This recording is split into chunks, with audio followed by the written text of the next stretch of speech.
because time is obviously of the essence here.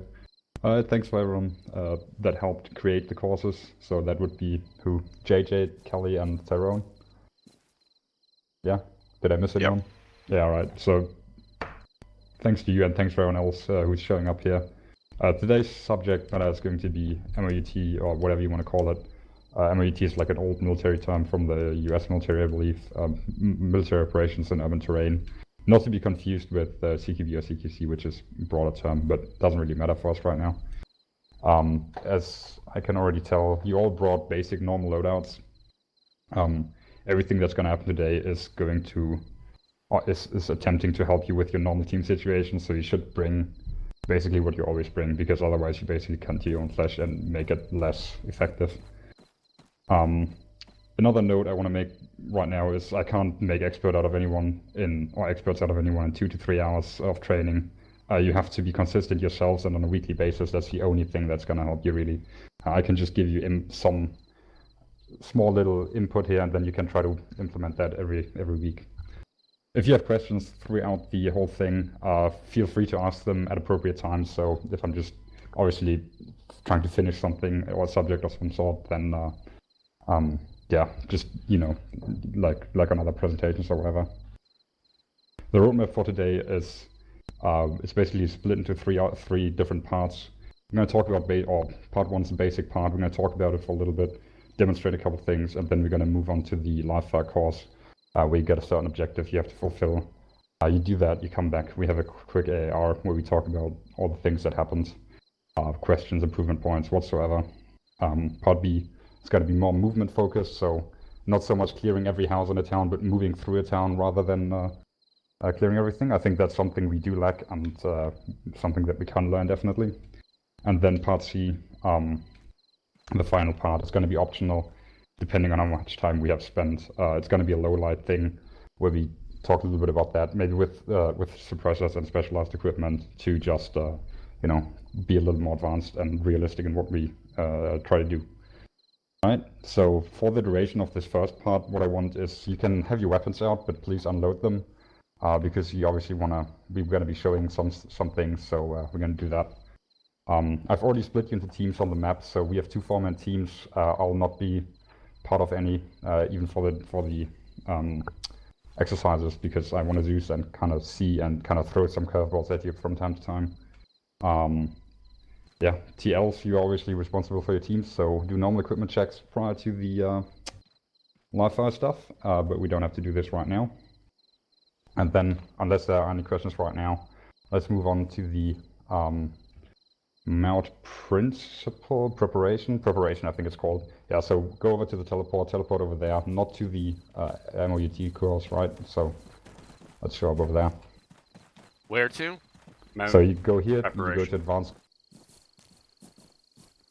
Hey, JJ. Hello. Alright. Is anyone not here? Oh, yeah. You can also go ahead and put your colors on, just so it's easier for recognition. What are the... okay. Seems yeah, they're on the map as normal, so map left side. I'm not yet in the team. You are? Should I be I'll redo it, there you go. Yeah, thank you. I'll just re-click all of them to make sure. I think we lost someone. We're missing a Kelly and Mark. Yeah, some of the guys are in MOUT preparation. Okay, yeah. This is a good place to spawn, right behind a target. No, it's not live fire, so don't worry about it. Make sure that you put your colors on as well, just for easy recognition. First, we're going to talk about a couple of things. So, obviously, one thing that I do want you to remember is that some real-world tactics you'll see or have used or whatever, or see in the movies or documentations or YouTube or wherever, don't make sense in an armor setting. That is very important to keep in mind. We'll encounter several of these things throughout the courses, so yeah. Second thing you want to know is that you already, when you come to this stage right here, MOUT, you're gonna possess some basic skills, such as, you know, TCCC, tactical.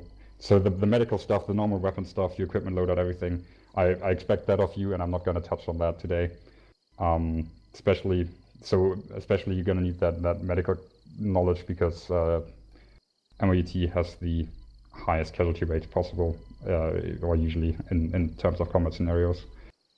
Let's move on to communications. If you're new or if you're not so familiar with your buddy or wingman or whatever you want to call it, communicate a lot. It's not an issue, but do keep in mind that the AI does react to to noise and talking and that kind of stuff. So yeah, ideally, if you move to a little bit more of experienced stages here, or if you know your partners very well, remember silent, violent, silent. So silent, violent, silent. Pretty self-explanatory, really. AI is not really interested in speed and surprise, with some exceptions, but they are very interested in noise. So this is, again, the first one of these things. Again, armor isn't the real world, so AI reacts different than a human does. Some principles for basically everything. Or are there any questions about that so far? Alright, awesome. Alright, so the first couple of things we want to talk about are some very basic principles. Security, so remember that urban terrain is usually where was I now? 4-dimensional. So this does apply for you 360. So you have one more. You have your 4 dimensions to cover. Keep that in mind always. And this means high, low. This means not just your 4 corners there. Speed. You should move in a careful hurry.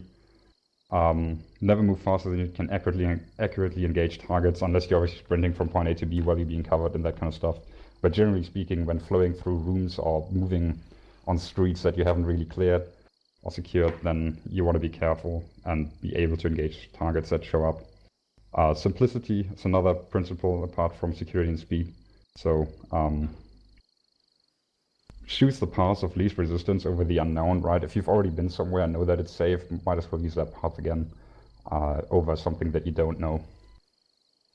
And then the fourth principle would be, again, violence of action, but this is not so important in armor. All right, let's move on. Are there any questions about these 3 things? These 3 things you'll pretty much always need, so I put them out of the way right away, and they'll be applied on pretty much all the points here. Yeah, then another thing we always really employ is buddy teams, or wingmans or whatever. I haven't set them up I haven't set you guys up in buddy teams this week or for this training because I want you to be a little more dynamic about it and not be so over-focused on your one buddy, but instead work with the entire team and be a little more dynamic in that way. The principles of buddy teams or wingmans always work with more, but we'll just stick with 2 because it's easier. So what are some advantages of buddy teams? Can anyone tell me any? Over being alone, I mean. Somebody's cover always each watching other. your back. Alright, one at a time, please. No! I'm the president, I go first. Okay, Rory, go first. Somebody's always watching your back. Okay, yeah. Anyone else? I just had covering each other, which is the same thing. Yeah, Nobody gets left behind exactly. if So they go down. yeah, those are all correct, and there isn't really the correct answer, but an example could be communications. You're always close to someone and can communicate. You got more firepower, pretty basic, but obviously true. You got more confidence because you got someone with you. That can also be a factor. And you have the ability for TCCC or Buddy 8 to be available right then and right there. And then overall more effectiveness, obviously, in security and angles. Yeah, awesome. Reload safety as well. 1 reload, 1 Exactly, cover. yeah. There's basically no disadvantages to having buddy teams, and that's why the smallest operating Body unit odor. is always a buddy team for us. Okay, that's good that you know that. All right, let's talk about something else. So for this more specific MOUT situation, let's say you have 2 people, 1 buddy team. So I'll call him pointman and wingman. The pointman's obviously on point, the wingman's going to be behind the pointman there. The pointman's job really is to set speed. He navigates. But another question, is the pointman always right? Nope. Exactly, yeah. So the wingman can still slow him down, change direction, and be also part of that team. So that is also important to keep in mind there. Let's move on to a first little demonstration here. Let's Tim, get over before here. we do that, hold on a minute. Let me just go fix something. What do you want? Alright, are there any questions about the pointman wingman stuff? No. Since I you do already have a question. Has anyone ever attempted to? Oh shit. Oh boy. Has anyone ever attempted to? God damn it. To There we throw a flashbang and then call out to AI so that they I couldn't turn hear towards a it? fucking thing Tim was saying over No, here. they get locked or looking away for a few seconds. Okay. Yeah, let's move on to But that's technical. safety issue here. There should be a cone in the middle. Let's all get around this Moving mark. really quick. Yeah, Tim, quick question. Yes. You say portman and wingman. Can they change at any given Yeah, point? They change all the time, and we'll go more into that sooner or later on. But we'll just Okay. let's say let's take Jack and Tyrone. You just stand in the middle here, and then you guys just, I don't know, stand somewhere on the outside a little bit. Let's say I'll give you a basic situation. So Jack's covering towards the front, the red guy's the front here, and then Tyrone, you cover towards the rear. Let's say you pull security on something. All right. Let's say the issue is Jack has contact front. What's your natural reaction to that, Tyrone? In a normal situation, Yeah, what you gonna do? Jack is engaging targets to the front, and what's your reaction to that? open field lights and there's nothing behind us that I can see. There's no immediate threat, so I can turn and help him. Just do that then. Okay. Yep. What's the issue we have right now? Can anyone point that out? He can shoot Jack pretty easily. Yeah. So the wingman reacts. He wants to shoot the contact. There's an obvious problem, and that is that they're very close. And in armor, you don't really feel the body of your buddy against you. Let's say Jack is tracking a target that's running. Let's say I'll be the target right now, and I'm running to this side here. I popped up in front of him. Let's say behind a wall here, and I'm sprinting over here. Jack's gonna turn, and he's gonna turn right into him. So the first thing we want to learn right now is face to the front again, Jack. But Tyrone, in this situation, he has to earn, or quote-unquote, earn the shot. If you want to let me take the position really quick.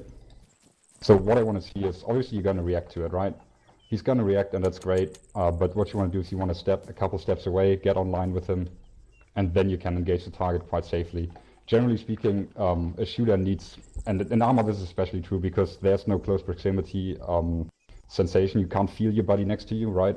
In real life it's obviously different. You can feel them, you work with them. You can even use your fear mechanisms to protect your body as well, but in real life, in armor that doesn't function at all. So you want to give them enough space, approximately 2 meters apart, and then you can both safely engage targets quite easily without having any issues whatsoever of friendly fire or killing your teammates. Any questions about that? Nope. Yeah, Yep. in an urban environment, when you got a building, let's say that scenario exists and you've got a building on your left-hand side, and you have a sprinter that runs right to left, obviously you can't step out. Yeah. So what do you do in that situation? This is very limited, and honestly, I have a little issue with this whole online drill as well, because in real life there's a second one that's called muzzle before flash, but that doesn't work at all in armor, so I'm trying to avoid that right now. But this is, I think, in most scenarios, this is something that you can utilize, right? So let's say if you go back into the position against Tyrone and cover the rear, or the right or left, doesn't really matter. Jack has contact front, what you do?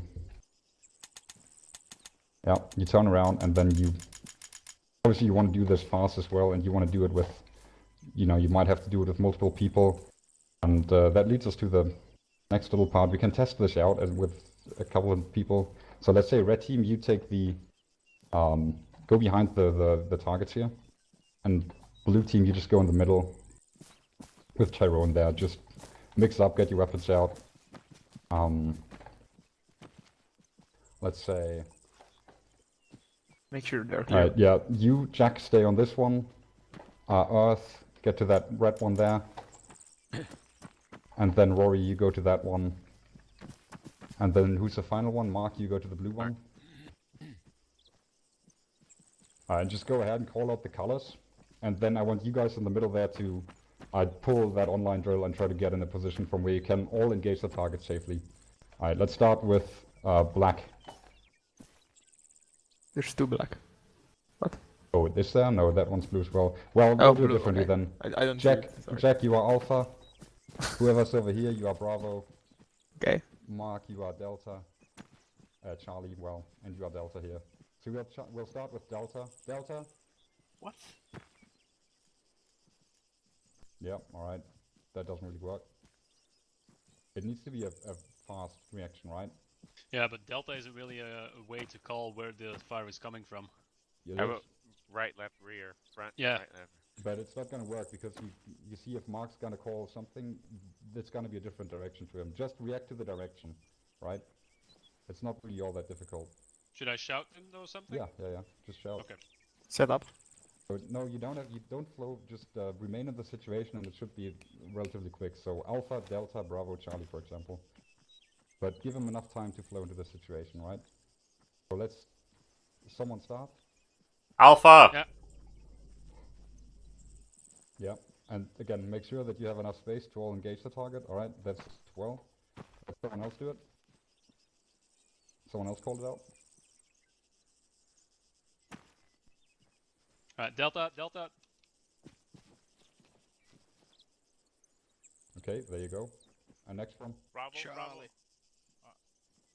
Ah, Bank. 2 at the time. Who at the time? Yeah. Good Okay, yeah, and now you just I have to did really Bravo. understand. You can understand what I mean, right? You have Well, to- actually, 2 at a time we did it pretty well. We Yeah, I went was 2 about to for say, that's- one and looks 2 like for a the other. great- Yeah. We're divided 2 by 2, so... Yeah, just continue and keep going for a little bit, let's say a minute or so, and then we'll switch. Yeah, louder, please. Alpha.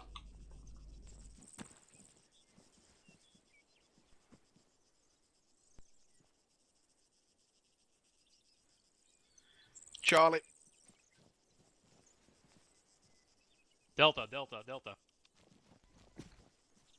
Okay, Right. and so one thing you do want to remember is you want to get online so that no one's in front of you, right? So Yeah, whoever is push out first. a little bit, and then whoever's on point has to kind of determine how far you get to the target, because again, we want to avoid shooting the targets, and we want to give the person around 2 meters to operate here.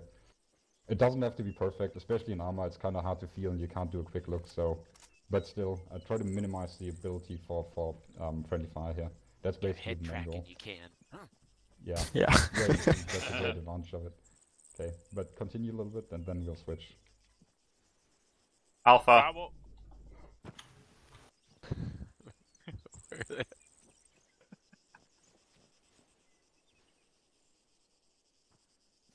Delta.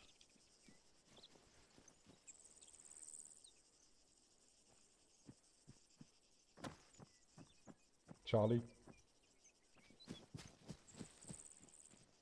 You understand the principle. The other group, I want you to do it as well, so you have done it at least once. So you guys just split up and get behind the targets there, and we'll do Alright. it just really quick. All behind me. Yeah. Taron, just take the alpha one here. Delta. Tim, do me a favour. Yeah.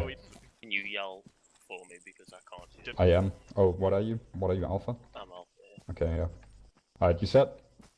Yep. Alpha. Yeah.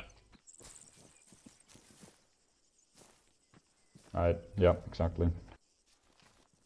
Charlie.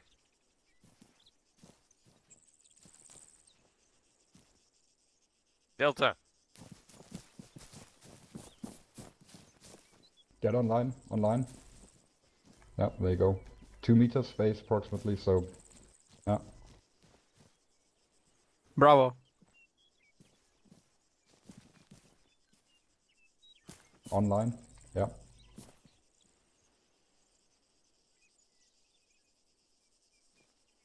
Yeah, Charlie. you know what, that's enough for me. I think you understand the principle, and really the only issue I want to avoid is that you shoot each other, right? So, because that does happen quite easily. But let's say this is enough, and we'll move on to the next stage, which is over here.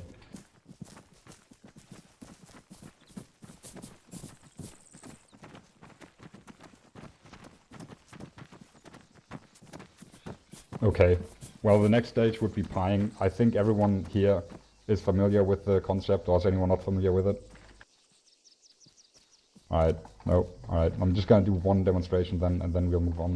If I could stop walking. Okay, yeah, you move up, look around, contact, bam bam, bam bam, you set. And then the only interesting thing for us really is, in the team environment, is that you might have to stay here and cover outside or something. right? So keep that in mind that you might have to stay in cover. If it's a very big opening or some direction you already took contact from, and you have many people that have to cross behind you. And this is where the flowing, which was also asked, begins between point and wingman. Let's say there's only two of you, you'll probably be constantly switching. You'll probably constantly switch the positions you are in, and this could happen all the time. So if you're pointman at one point, don't be fixated on that. You need to be able to fulfill all the roles of the stack. However, this is something maybe you have input for this as well, but I'm kind of always more in favor of leaving a little bit more space between stacks and people in armor, because just the way armor works. But what are your opinions on that? No, I agree. Yeah, that makes sense. I think in armor it's just necessary to leave more space than you would in real life, because again, Specifically in buildings, I'd say it's a big issue. Yeah, so I'm always in favor of leaving a little more space than you would normally, but I think that does make a lot of sense. Let's move on to the next issue here. Doorways, it's really the same as pieing. If you move across a doorway, there could always be fire coming out of this. Ideally, you don't walk in front of doors, you know, and then if you have to go through one, we'll already talk about this now. Consider all the options, right? What's the orientation of the door? Is the door open or closed? What way does it open? For example, on this one, it's really hard to see which way this one's gonna open. Can anyone tell me which way it's gonna open? Towards us? Yeah, it Towards opens us. out. No, it would open in because of that latch, I think. Yeah, exactly. So it opens inside. Yeah. It's hard. I picked this one because it's especially hard to see, but on most doors you can actually see which way it's gonna open. So keep that in mind for sure, and you're gonna reuse this obviously by when entering buildings and stuff like that. So yeah. If you go on a door and always on the handle side, will always open so that you can get in. Because I've seen people come like, you know. It depends. We'll talk about it. You open a door and you can move in. But yeah, just remember that you can pie the doors as well, and you can do all the same stuff you do on danger areas, which we'll talk about in a minute. I think all of you know it anyway. But you might have to secure it, or you might have to do the same stuff you did before. Let's move on, because I think you know this. Next thing is going to be danger area crossings. We're gonna say put red in front on the right here. Just stack up like you not normally would. But let's say you all stacked on this side here. Red first, blue second. Oh yeah, I was trying to look if I'm red or not. Or blue, you can stay outside and just watch. So again, I think most of you know this. You guys move up to the corner. First guy takes the corner. Next one moves across. He moves across far enough that the other team has enough space to set up behind him. Second guy sets up there. Last guy calls it, and then once he's set, once Rory's set, and the last guy's passed, then Earth moves up. Set. The more often you do this, the easier it's gonna get. And you can already see that you've switched between the different positions in the team by this point. And that's not an issue. First guy can be last guy can be first guy in this. No need to spend time reorganizing massively and doing all that kind of stuff. Just keep in mind that you want to keep on going. Any questions about this? Is that true for, say, medics? Very important people in the Yeah, battlefield. medic is also a rifleman, right? Yeah, I understand that. If you flow through something and if you have to get somewhere fast and if you're just doing stuff, then the medic's still part of the fire team. And so is the DMR and so is the machine gunner, right? They don't necessarily... I mean, if you have the time and if you can actively manage this as a team lead or maybe as a medic or maybe... I don't know, maybe you already cleared 15 buildings before this and you're kind of not in the mental state to be on point right now, then you can already say that as well, right? So don't be afraid of doing that either. Cool. But don't necessarily try to protect everything overly, because everyone is part of the team, right? Yep. Oh. Besides, I just forget my surgical kit all the time, so I don't even... Yeah, so it doesn't even matter Value. if he's in the front. Just put the medic in the third spot every time. So sorry, just a quick question. Isn't the first man to cross the street, doesn't he take up the corner? Yeah. Instead of pushing past? The way I know it is that he pushes a little bit past and then the second guy So the way we did it, because that way you always have a cover to the front as well, because you lose your front cover with when the first guy turns, and then No, you don't. Everyone else is looking there. Yeah, but They shouldn't. past him, and so I don't know. Maybe there's different ways to do this, but the way I know is that the second one moves up, he moves a little bit in front, he covers, and then the third guy basically takes this, and then fourth guy pushes back over. Oh, okay. No, yeah, it's just different. I was just, yeah. Oh, I think yeah, it's just a that's different what you mean. training scenario. So I don't know. This is the way I know it, and this always made sense to me. If there's strong arguments against it, then I'm Oh happy no, that's to cool. change Oh yeah, it. no, I was Makes sense to me. Yeah. So the way I think about it is I always want to cover or try to cover the maximum amount of space, and this always makes. seemed, yeah. Let's finish. I thought you And were this finished. always made more sense to me that way. But go ahead. I prefer this way because it's not like Mark said. Not everyone is looking forward. Only the first guy was looking forward, which is now on the edge. Second, third, and fourth are looking like their own Yeah. They're looking at sides their own until they angles, start moving. essentially. So Yeah, and not necessarily towards the front. And then you have the issue of what we already discussed, that you could, you don't know. So you don't know within 2 meters you can't anticipate the movement of a person. So if you just lean outside, let's say behind this guy who's covering this, and cover the front while the other one's also crossing, then there's a lot of movement in front of you. At least in my books, a lot of movement in front of you, and you don't necessarily able to react unless you step out another step to really engage that target down the road. Yeah, I don't see any downside to your way of doing it. Because Okay. you always have a gun pointed there, Yeah. and then you always have a gun pointed Yeah. there.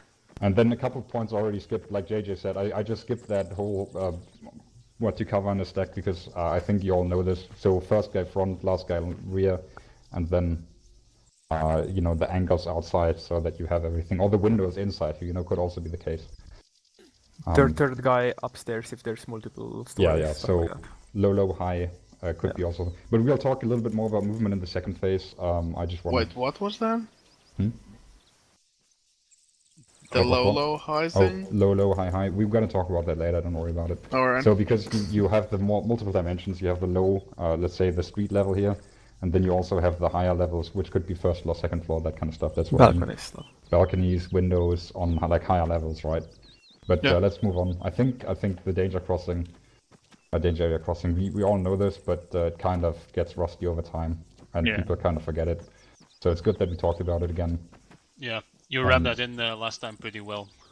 Yeah, I think last time we talked a long time about it, and that's why I think most of the people were there. So this is just a little reminder of what to do. So first guy corner, second guy pushes over, takes the front, third guy pushes over, takes the corner, fourth guy moves up to first, and then I don't know. It gets confusing if you say first and second, but you know what I mean.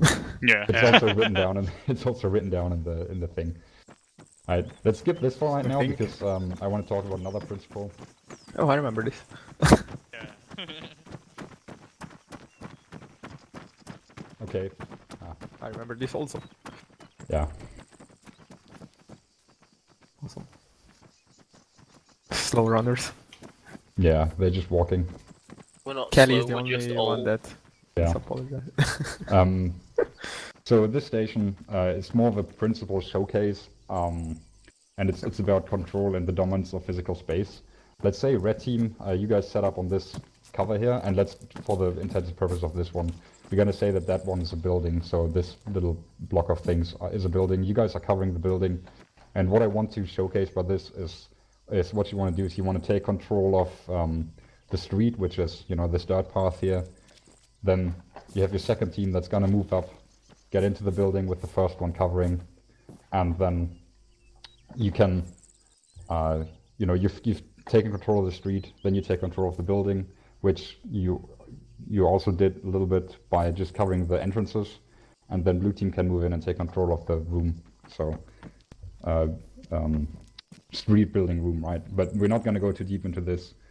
This gives us it basically gives you the ability to stay active, not reactive, because you dominate the physical space, which means you can dominate the engagement, which will make you most likely win the engagement. Any questions about that? This is especially important for the team leads like Jack, for example. Communication here. Yeah. Just talk what you're looking at, so two people don't look at the same thing and Yeah, something exactly. needs So, covered. but this is a basic I wouldn't cover right now. Let's say if that was a third. I just think that's let's an just look important at part that to mention. building. So, you could look at this left building there, and you could say, okay, Mark and Earth and Jack are right next to me. They take the first floor or the ground level, and then the other guys watch the higher levels, right? So the balcony, the windows, that kind of stuff. While Earth and Jack look on the the ground level windows and the outsides maybe a little bit to control the B-sides as well. So the entrances, you want to control the entrances as well.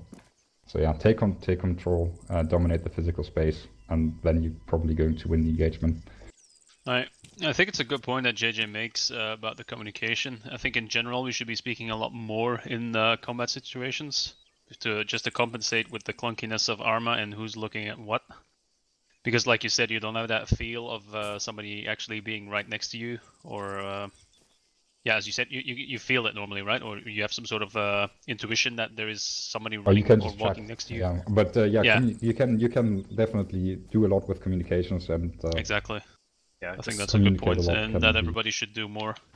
Just you don't have to shout it out and don't have to be stressful about it, but just say whatever you're doing, and especially to your buddy. The only issue is if you are actually inside of a building, inside of a room, then the AI is going to react. But apart from that, it's absolutely it's true. the only place you shouldn't really talk too much is breaching. But that's why I said in a combat situation, like say you are holding here and somebody pops up, or you're holding angles, and it's basically irrelevant that somebody hears you at that point. Then the issue goes deeper than that. Another solution is, I lost it when the server restarted, but laser modules with the visible red dots. So if Earth is covering down the street and puts on his laser module, everyone can visually see where he's currently pointing his weapon. Yeah, it's an advantage at night times as well. I think at night times our coverage is a lot better than on daytimes because you have a visible recognition point where my body is aiming his gun, so I can take control of the other danger area, and you can't necessarily see that in the daytime. Yeah. You can see the line is what you can definitely compensate that by talking. So definitely do that. That's a very good point. Definitely work with your voice. We can always lower the volume as well. Yeah. But I think again, this is more for the principal showcase. Take control of the street, then the building, then the room. So, there you go. Let's move on to this little thing here. Back we go.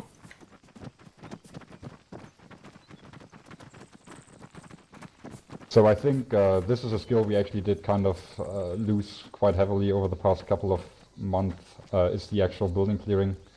The way, I taught it in the last iteration of this MOUT course was a little bit more focused on violence, but violence of action, but I moved away from that a little bit because AI just doesn't react to it. It's just pointless, and I thought about this quite a bit, so it's just pointless to move in fast. The only really reason when you do that is after flashbangs and that kind of stuff, because you want to utilize the effect of the flashbang, or if a different set of scenarios could still force you to move in fast. But generally speaking, taking a slower approach is usually the best in my experience. So that's what I'm going to stick with.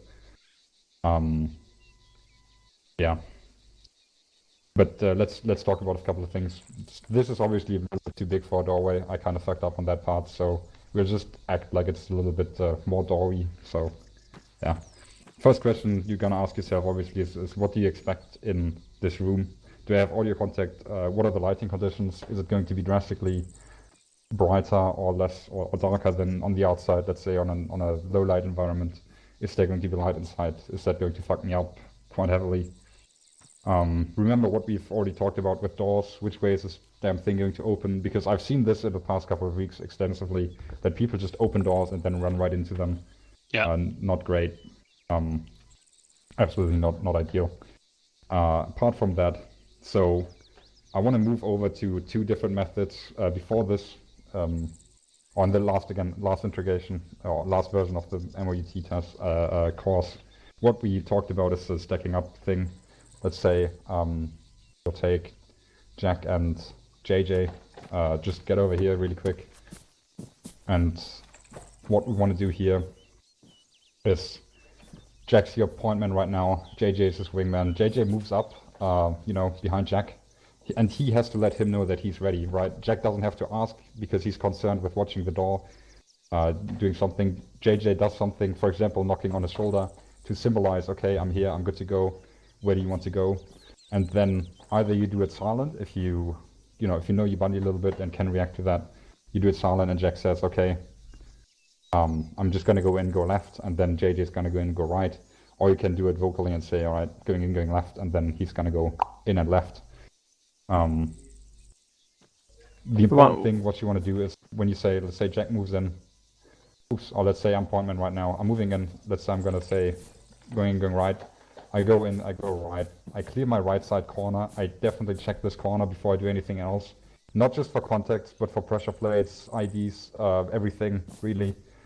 We want to make sure that we're not going to get exploded, killed, or whatever out of this corner. Now, what is the big issue with this? There's a lot of uncovered area before the second comes in. Yeah, and you didn't really, and again, armor clunkiness, you didn't really have a lot of time to check out the room. You're basically just standing outside, and you go into a dark room without doing anything. And like we already discussed, AI doesn't care about your violence of action. They aren't surprised by you. They just turn around and shoot you. That's what AI does. They don't give a shit. So on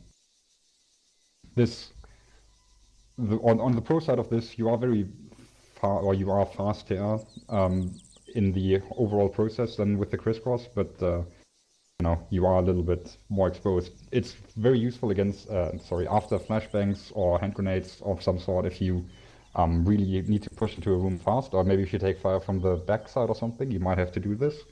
But ideally, you want to crisscross, which is the second method we will talk about. Very similar to first one, except let's say Jack, you're on your point man again. This point, JJ can basically, what he's going to do is he's going to pie over to the other side here, and then they're going to enter in way of an X. And the way I would ideally have it be done is that the point man still enters first and the wingman moves in. But this is also very dependent on what the room looks like and so on and so forth. So it's going to be very dependent on the situation. And actually, forget what I said last. It's okay if you want to do it whatever way. Don't force yourself into some rules that don't make sense to you. So enter in the way that it's natural and that the building affords, or that the building, allows. Any questions about this? No? Okay. Is there a preferred method on either going crisscross or hooking left-rights, depending on the building? Yeah, there could be a physical demand that forces you to do one or the other. But personally, I'm a big fan of the crisscross because it just works better in AI, with AI and armor. Mm-hmm. Again, AI doesn't care about your movement or your speed or your violence. They just turn and shoot you anyway. So if you do it slow and methodically, then you have a great advantage. If I'm another wall like this going towards you, then you can't really crisscross because you can't pie over. Yeah. If there's a wall here, or if maybe the door opens in a stupid way, then you have to crisscross. Maybe Jack's right here and the door opens right in his face. Then it's better to just open the door and pie around and already take, get eyes on most of the room, and then enter. And then do everything works the same. You go in. You still want to check your corners, right? It's the same as everything, and then you can start communicating again. Okay, doorway right, doorway left, staircase, whatever happens. You flow in, you do what you always do. I think we don't necessarily need to talk about all the kind of details. I think you do know how to flow around and that kind of stuff. Just communicate then, and that kind of stuff. Jack had a question.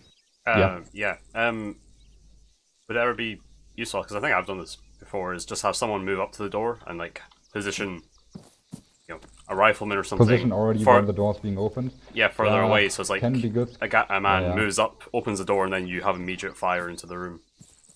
That also depends on other factors then. Oh yeah, what's definitely. What's happening down on that side? What's happening down on that side? Where did we take contact from? Do we expect contact in the building? Because if we already expect contact in the building, I'm not even entering that. I'm just gonna throw some hand grenades in. That's the final point I want to make about entrances. Actually, let's start with the question: do I physically need to enter a room? And I already gave you the answer to that. No.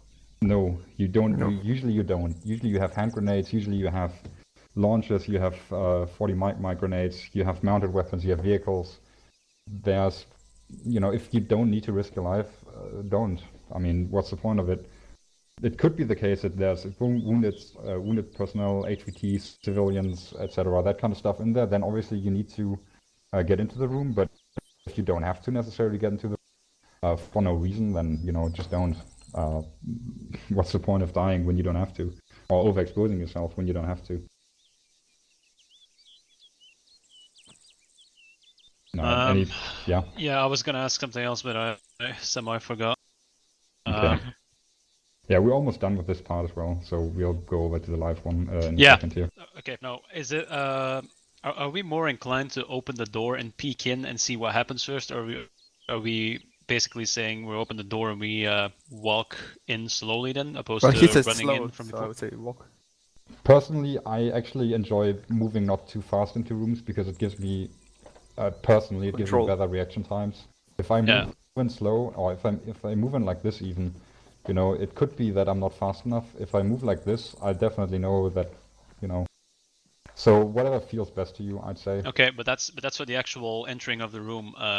What I mean is that when you open the door, do you first peek in and take out any targets that you see, or do you open the door in straight? That's what I mean with the pieing. So let's say we are stacked on this side, the door opens inside left towards Tyrone. Let's say we open this door, Jack opens the door, he's still gonna stay on point, and he's gonna watch the door, and then his wingman, he's gonna just pie around. This way we know almost everything. We know the right side of the room is mostly clear except for the corner, which could have a pressure plate or something. We don't know that. But what we don't know is what's behind the door. But that's fairly, you already know that you have another danger area with this doorway back there. But you already cleared half the room, right? And you already know that there's another danger area, which gives you another advantage. Yeah. Okay. Yeah, it's called fighting from the doorway. And you're using the doorway as a strong point, both sides of it. Again, it's with Arma-isms, you can probably get blasted through the door, just as in real life. But like Tim says, right, why risk your life if you don't have to? Fight from the doorway if you can, clear as much as you can, it just makes life easier. Yeah. Yeah. I'm more scared of actually running into a room quickly than going slowly. Yeah, in Arma there's just no point. And even in real life it's quite dangerous. If the enemy's prepared, then you're fucked anyway. There's a certain, all we're trying to do with any type of MOUT is we're trying to lower the chances of getting fucked, but the chance of getting fucked is always there. There's always, if you choose right and get shot from the left, that can always happen. So we're trying to put the chances a little bit in our favor to avoid friendly fire, to avoid, cover the most dangerous areas for the most amount of time or whatever. You will be on a good side here. Doors are the most fatal things. Ever. And another reason to do it slow rather than fast, which again, there could be mission scenarios that demand you to go fast and where you have a force timer and so on and so forth, where you need to go somewhere very fast, need to go into a room very fast. Maybe there's a tank showing up outside and you just have to get in right now, right then and there. And then you have to use the fast method. So you come from this side. You still want to be ready with two people, right? You still want to be ready to react to potential, hiccups or whatever. But you still have to go fast, and then the demand is there. I forgot what I wanted to say first, but whatever. Basically, you take the path of least danger. If there's a tank rolling down the street, there's going to be less danger running into the path. The tank's certain death anyway, so might as well just try to get to cover. But and then again. But you can, when you're about to enter, the point man can call out the preferred movement, right? Yeah. Now, if you got to get into a building quick, you don't have to stack up and then wait and then the point man can just run up to the door and go button hook or crisscross, and barge through the door and get in quick, but at least his wingman and the people behind know how you guys are going to enter the room at that point. So it's just not a big gaggle fuck going in there. Yeah, it could also be, this is very theoretical, all of this. It could be that the pointman has to say, all right, I'm going to pie straight away because the door's already open. And then you move, and then the next guy moves in and crisscrosses in like this. So that is not the wingman, but the pointman that does that, then the pieing. I mean, it's all about, as long as you communicate what you're going to do. So we have a bunch of tools now. So let's say we have the stacking method, the crisscross, and you can call it pie as well, where all that works, right? All that works. Just remember that in a quote-unquote real-life, real firefight scenario in Arma, it will look different than the theory does. It always does. But remember the tools you have learned, and then you can choose the right tool out of your toolbox for the problem in front of you. Always watch the person in front of you. Yeah. Even if you didn't hear him what he's doing, you'll probably see it, and if he moves the wrong direction, button hooking or whatever, then you just take the other. It's like... Yeah. But the pointman's also not always right, so yeah. But exactly. Anyways, I think we're pretty much done here. I think we're ready to move on. Let's finish off with a couple of questions. So why do I want to use this online stuff? What? So we don't shoot each other. Yeah, exactly. So to provide more security. What 3 principles did we talk about in the very beginning? Silent, violent, silent. Yeah, so that, and then security, simplicity, speed. These 3. Silent, violent, silent. And then, well, we just talked about this extensively, but the final question I'd written down was what are the 2 methods of entry, but we already talked about that, so we're going to skip this. Let's teleport over to